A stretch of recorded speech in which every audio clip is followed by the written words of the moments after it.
TV KPM.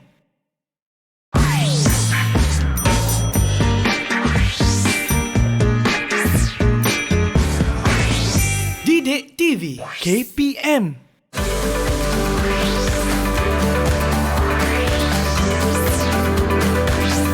Didik TV KPM.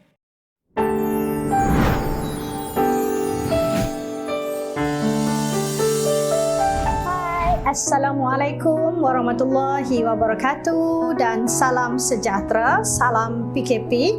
Bertemu kembali kita dalam rancangan Kaunselor Anda Didik TV KPM. Saya Nur Hafizah binti Mahmud, kaunselor berdaftar dan saya bertugas sebagai guru bimbingan kaunseling sepenuh masa di Sekolah Menengah Kebangsaan Tunku Sri Indra Putra Jitra Kedah dalam daerah Kubang Pasu.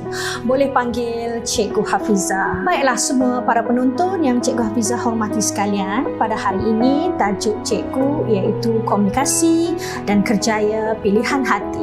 Cikgu pasti perkataan komunikasi ni kita dah selalu dengar kan? Kita sering sangat dengar perkataan komunikasi. Tetapi cikgu nak tanya, kita faham ataupun tidak apakah maksud sebenar komunikasi? Komunikasi dalam bahasa yang mudah ni kita kata bercakap. Nah, sekarang ni Cikgu Hafizah sedang bercakap, sedang berkomunikasi. Komunikasi adalah aktiviti yang kita buat untuk kita nak sampaikan mesej kepada orang lain.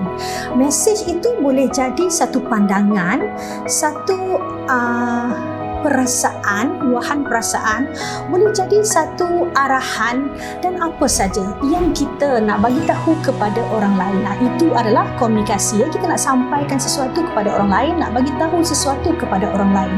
Itu adalah komunikasi. Bagaimana kita nak tahu kita mahir berkomunikasi ataupun tidak? Begini, komunikasi ini ada dua komunikasi secara lisan macam Cikgu Hafizah sedang bercakap sekarang ini. Yang kedua, komunikasi bukan lisan. Maksudnya komunikasi yang bukan dengan bercakap. Jadi kita ada komunikasi lisan dan bukan lisan. Ataupun bila kita nak berkomunikasi bukan lisan ni, contoh kita nak bagi tahu dekat mak dan ayah kita, hari ni kita tak nak makan malam sebab kita dah kenyang. Jadi bila mak ayah tanya nak makan tak malam ni, kita tak menjawab menggunakan mulut. Bererti kita tak berkomunikasi secara lisan, tetapi kita menggunakan komunikasi bukan lisan.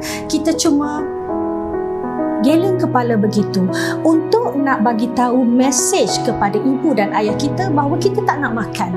Selain daripada itu, dalam komunikasi kita dikira mahir berkomunikasi apabila kita tahu menggunakan intonasi yang betul, yang sesuai pada masa yang sesuai. Apa maksud intonasi? Intonasi adalah nada percakapan.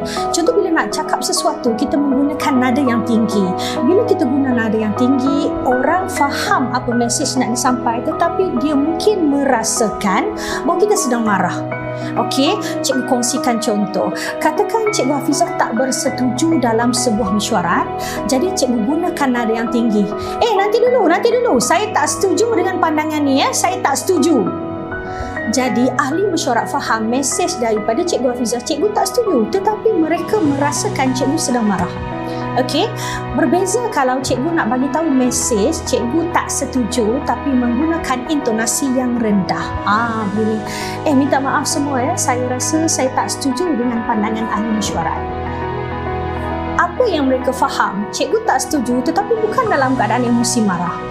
Baik.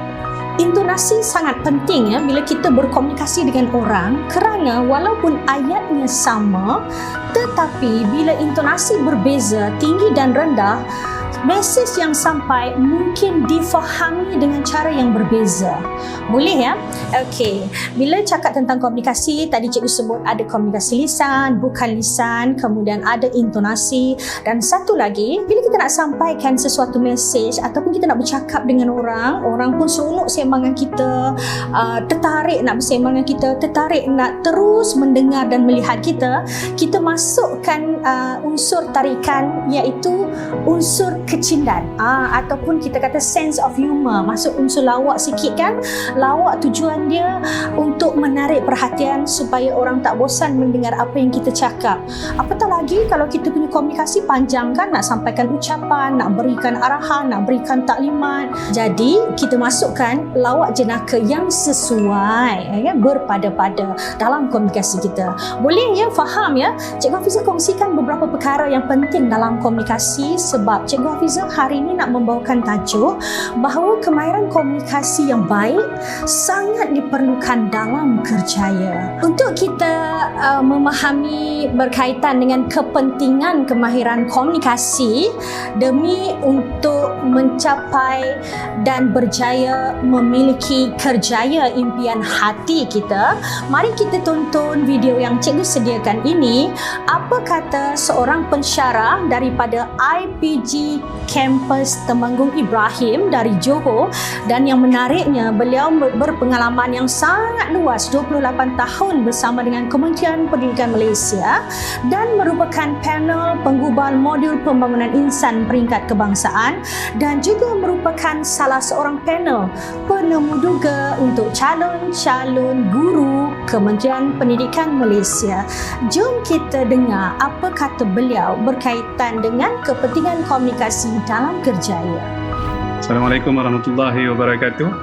Pada pandangan saya, kemahiran berkomunikasi amat penting dalam kerjaya kerana sejauh mana satu-satu kerjaya atau organisasi dalam kerjaya itu maju, berkesan, efektif, produktif, dia berpunca daripada bagaimana individu di dalam organisasi itu berkomunikasi.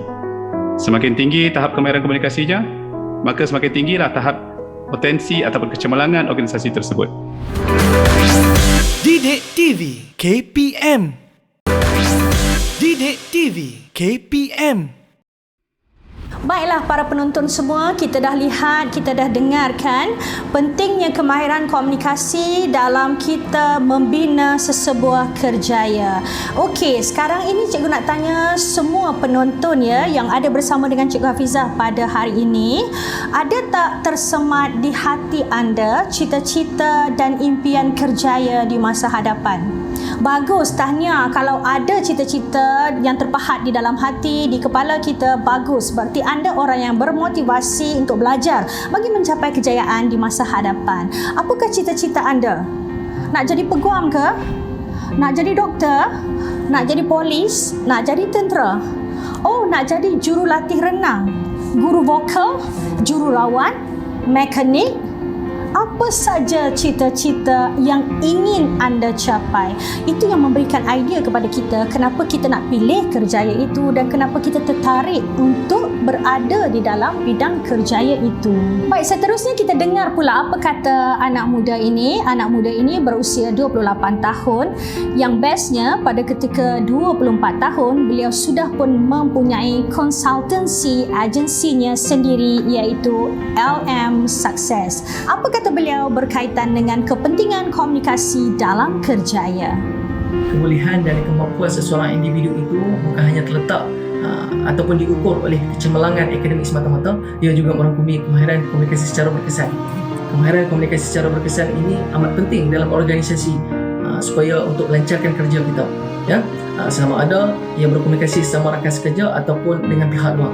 Tanpa komunikasi secara berkesan, amat sukar untuk dicapai apabila berlakunya perbincangan, dan bertambah buruk lagi apabila ia akan jadi perbalahan di antara sesama rakan sekerja ataupun pihak luar, dan pastinya akan mengundang sesuatu risiko masalah ataupun kesan yang negatif terhadap organisasi tersebut. Okey, kita dah lihat semua rakaman, kita dah hayati, kita pasti dah faham dan kita pasti setuju bahawa kemahiran komunikasi sangat penting ya dalam usaha kita mencapai kerjaya pilihan hati.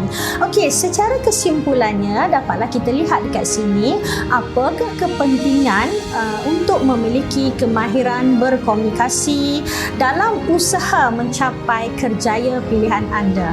Yang pertama adalah komunikasi yang baik dapat memikat hati majikan. Setuju tak? Majikan, kenapa sebelum mengambil seseorang pekerja, kenapa dibuat sesi temuduga? kerana dia mahu melihat calon yang datang nak bekerja dengan dia. Dia nak tengok penampilan, dia nak tengok sahsiah, dia nak tengok kemahiran komunikasi. Kemahiran komunikasi inilah yang akan menentukan orang dapat lihat apa ilmu yang awak ada, apa kemahiran yang awak ada, apa kebaikan dan kekuatan dan keuntungan dengan mengambil awak sebagai seorang pekerja. Okey, baik, pentingnya kemahiran komunikasi ini bukan hanya untuk mohon kerjaya sebagai seorang pegawai ataupun seorang ahli profesional, tetapi termasuklah nak menjadi seorang kerani juga memerlukan kemahiran komunikasi. Nak menjadi pengawal keselamatan juga memerlukan kemahiran berkomunikasi yang baik, sebab kita berurusan dengan manusia, kita nak bercakap dengan manusia. Setuju tak dengan Cikgu Hafizah? Betul kan? Ya. Baik, seterusnya cikgu nak ajak para penonton yang bersama dengan Cikgu Hafizah pada kali ini untuk kita menonton rakaman ini. Apa kata mereka kalau mereka adalah majikan? Pekerja yang bagaimana yang akan mereka ambil dan tawarkan pekerjaan? Jom kita tengok rakaman ni. Jika saya majikan, saya akan pilih dua jenis orang dalam pekerjaan. Yang pertama adalah orang yang baru habis belajar, fresh graduate. Sebab apa? Saya memerlukan idea-idea yang baru kerana zaman sekarang semakin ke depan. Jadi saya perlukan idea-idea yang baru, ilmu-ilmu yang baru untuk di-share oleh seorang fresh graduate. Okey, kemudian orang yang kedua adalah orang yang rajin bercakap, orang yang suka bercakap, orang yang confident dalam bercakap. Saya suka orang macam tu. Sebab apa? Kalau saya ambil, company saya confirm akan lagi terkenal, lagi orang tahu, sebab saya punya pekerja ni suka bercakap. Okey, dia akan dalam masa yang sama dia akan mempromosikan saya punya company.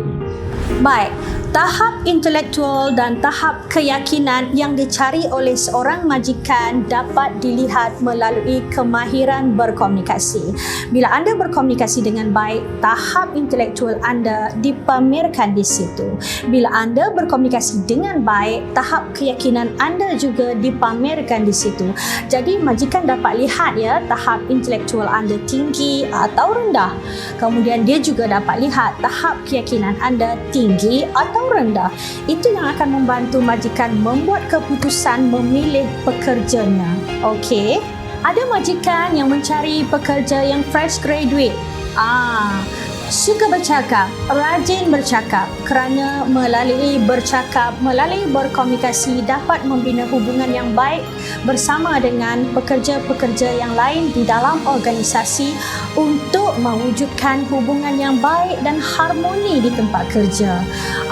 Okey. Dan juga majikan-majikan juga mengharapkan idea-idea yang baru daripada graduan, daripada pekerja-pekerja yang baru masuk.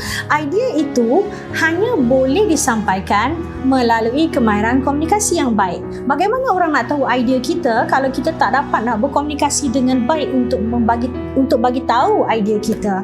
Okey, jadi kita boleh lihat sekali lagi kemahiran komunikasi sangat dituntut oleh majikan untuk dia mengambil seseorang pekerja.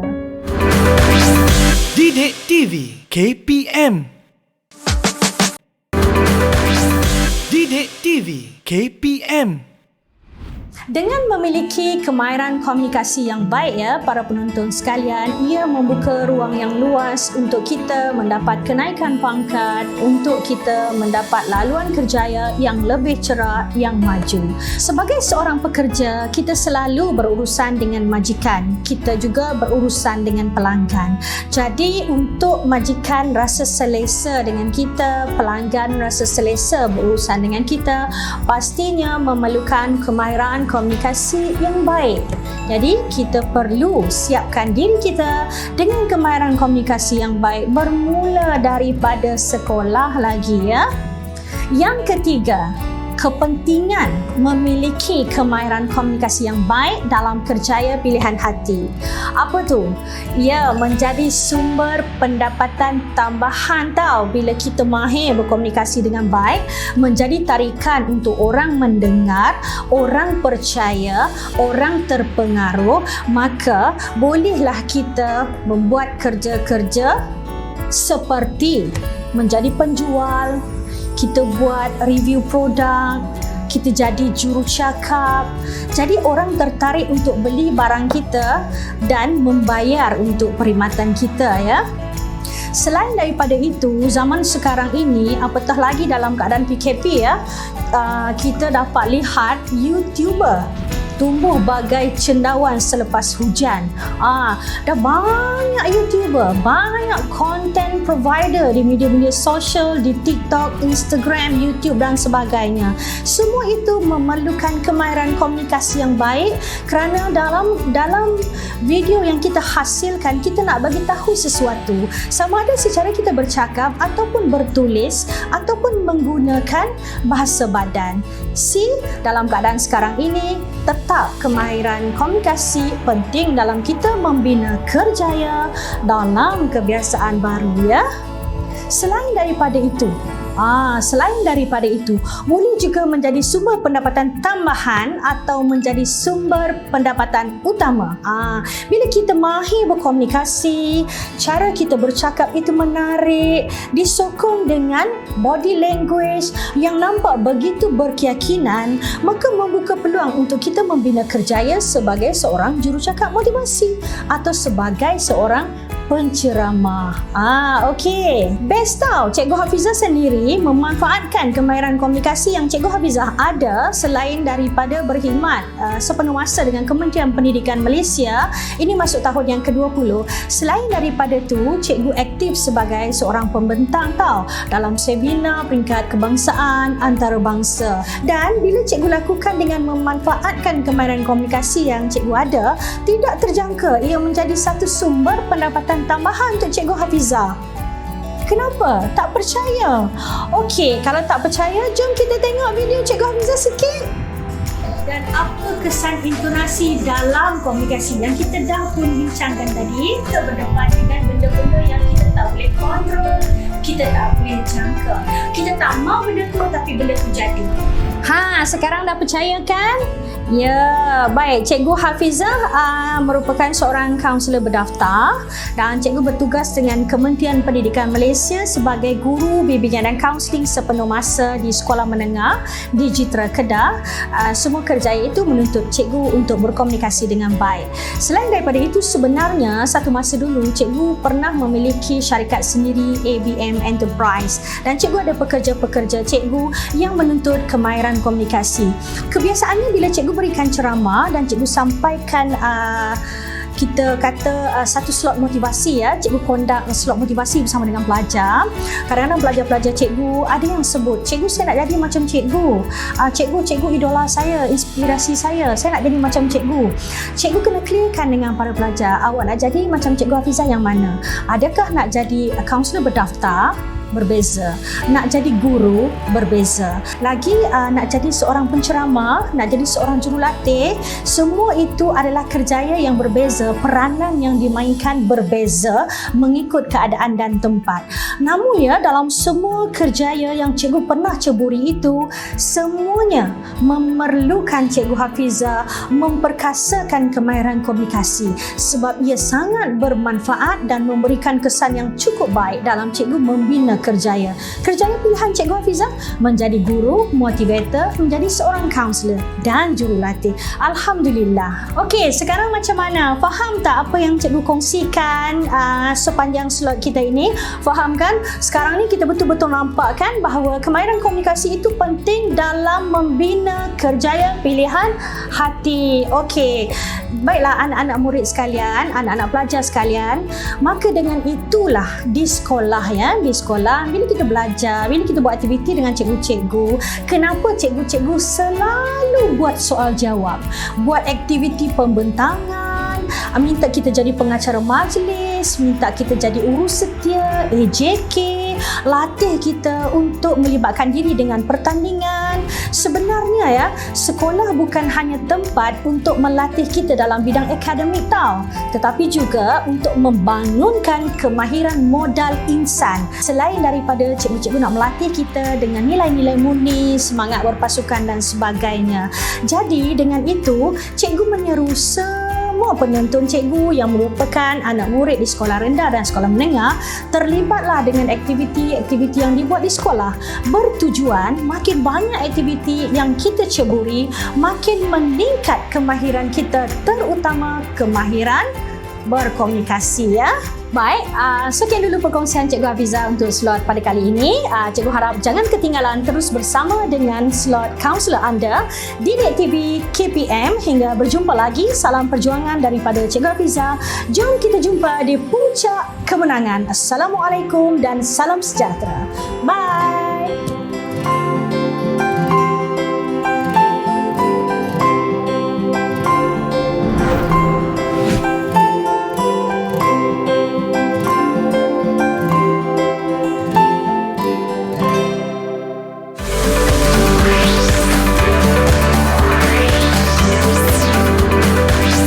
Didik TV KPM